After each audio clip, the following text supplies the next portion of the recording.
What's your name? Oh, Ralph Hoaglund. What branch did you serve in? The Navy, How many years did you serve for? 1943 to 1946, Where did you spend most of your time while you were serving? in the Pacific Ocean. Okay, what made you want to serve?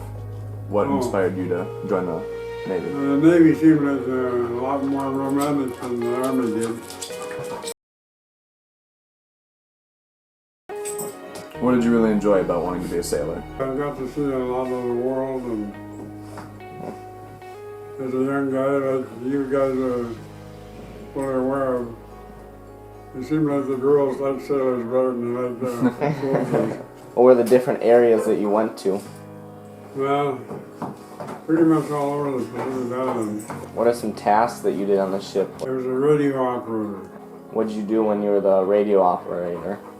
For the most part, we copied International Morse code.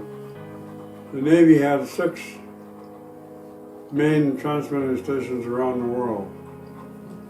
They sent out messages to the fleet on a continuous basis. As soon as one message ended, another one started.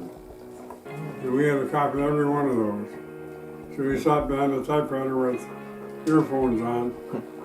And we had to copy every message that came through, whether it was for our ship or not. So we did that 8 hours on, 4 hours on and 8 hours off, around the clock, 7 days a week. It was a real busy job. International Morse code is so embedded in me. Yeah. Oh, It's yeah. like learning how to type, you can never forget it. We were dead in the water out there for 3 days. Oh. But the engineers finally got it fixed good enough for we limped into San Francisco for an overhaul. And I missed Iwo Jima during that time. And then we were scheduled for the Okinawa invasion, and the same thing happened. And at that time, instead of going into San Francisco, we were into Pearl Harbor for an overhaul. So the 2 main places where I was supposed to be served, I missed with engine trouble on the ship. Do you think you're lucky because that happened? I think I was really lucky because the units that replaced us going into Iwo Jima, especially, there's some real heavy losses. Did you ever meet up with anyone after the war that you knew that you were serving with? Oh yes, and my best friend was a radar technician. He was responsible, we had 2 of them aboard the ship. They were responsible for the repair and upkeep of the radios and the radar equipment. And this guy still lives in the Chicago area, and we still contact each other occasionally. He was a real good friend of mine. And where did I train? Oceanside, California. That's right across from the main gates at the Camp Pendleton, the big Marine base. In fact, we trained some with the Marines there. What was part of your training then? Aboard ship, we had 24 of those LCVPs hanging on the davits. An LCVP is a landing craft. That's what we trained with the Oceanside, was these LCVPs, making mock landings. We also did that for aboard ships. We did some mock landings from the ship at Coronado Beach in California. That was a very scary thing. The water off of Coronado Beach has got some real heavy swells, 10, 12 feet swells.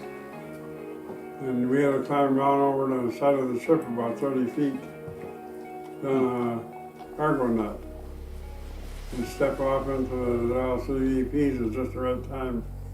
If you didn't, the thing might drop 10, 12 feet. What was the hardest part of your training? Jumping off those landing crafts. Sometimes you jump the water up almost up to the net, and with 100 pounds of gear on your shoulder, on your back. And the same thing crawling down the cargo nets off the side of the ship. We had a marine fuel pack, also radio gear.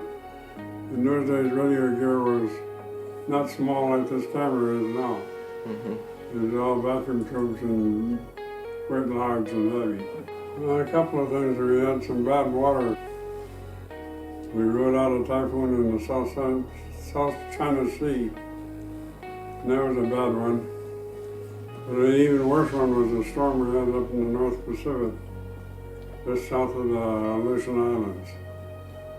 And then for 3 days, the cooks couldn't keep anything on the stove. We had to tie ourselves on our bunks. And we were taking about, they looked like 100-foot waves out there. I don't know if it's how much there were, but we were taking them at a 45-degree angle, so we weren't only rolling like this, but we were pitching at the same time. And that was a really bad one. I know our chief quartermaster told me, or told us, at a ship's reunion in 1945, our skipper was real lucky he didn't get court-martialed for not changing course and taking a waves at a 90-degree, 180-degree angle. But anyhow, we lived it out, and it was bad. Never wanted to go through that again. I went into the Navy.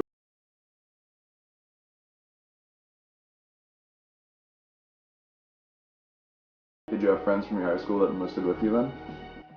I had one classmate, Dick Reed, his name was. He was in radio school with me in Auburn, Alabama. At that time, that's before Auburn was a university. It was called Auburn Polytechnic, Alabama Polytechnic Institute at that time. It wasn't as big a university as it is now. That's where I learned international Morse code and how to receive it and also how to send it. But we didn't do very much sending. After the war, we did some. Each night we'd have to send in a weather report to one of the radio stations, either in Hawaii or in San Francisco. Most of our equipment for the beach battalion, for communication between the beach and the ship, was voice.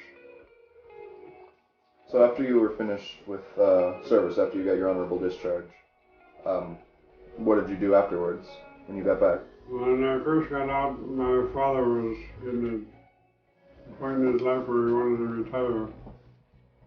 So I took over the farm for 5 years. And at that time, the co-op services, our co-op here in Aurora, had a manager that talked me into going on the management training program for the co-op.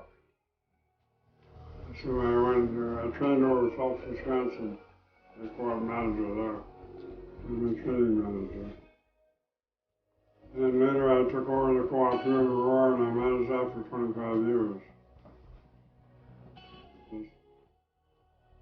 We got to be real well known in the state of Wisconsin in the maple syrup business. And in 1991, we had the national convention in Eau Claire. In the morning I went down, my wife said, take a bottle of syrup along. So I went down to the sugar house and I reached into the case and I pulled out a quart of syrup and we took it with us. And that Amber syrup won first place in North American competition. Did you have any role models while you were serving? Was there anyone that you were with a lot of the time that you really looked up to or respected? President Roosevelt was probably my big role model. He was a wonderful man. If you could go back, say right after high school, and you knew everything that would be in store for you as you went across your service in the Navy and everything after it, would you do it again? I think so. Knowing that I survived the war in one piece, and I had seen parts of the world that I never would have seen otherwise.